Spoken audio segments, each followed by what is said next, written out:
Dusty the Sock-Octopus. So, last weekend, I went over to my sister's place for our usual Saturday brunch. You know, the kind where we pretend to be fancy with mimosas but end up just eating cereal in our pajamas. Anyway, she was super excited to show off her brand new robot vacuum. She'd been raving about it for weeks, claiming it was the latest model with all the bells and whistles. I expected a typical cleaning device, but this one seemed to have a bit of a personality right from the start. It had a little digital face that showed emojis based on its mood, which, in hindsight, should have been our first clue that this thing was more than just a vacuum. As we sat there eating, the vacuum, which she'd affectionately named Dusty, began its rounds. At first, it was doing its job admirably, zipping around the living room, avoiding furniture like a pro. But then, it started to behave a little oddly. It kept circling around her laundry basket, almost like it was teasing us.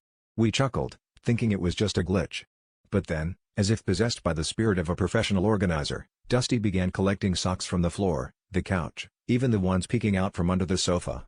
It was relentless, and soon, it had amassed a pile of mismatched socks in the corner of the room.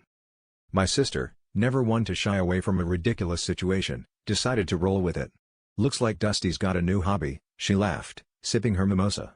We watched in bemusement as Dusty continued its sock-hoarding crusade, all the while displaying a mischievous little smirk on its digital face. By the end of the brunch, half of her sock drawer had disappeared into Dusty's ever-growing pile. The vacuum seemed quite pleased with itself, doing a little victory spin every time it successfully snagged another sock. Finally, as I was getting ready to leave, my sister surveyed the chaos with a wry smile. "Well, I guess I've got a new footman," she said, lifting a single sock in salute to the industrious little vacuum. As she did, Dusty zipped over, scooped it up with a triumphant beep, and added it to the pile.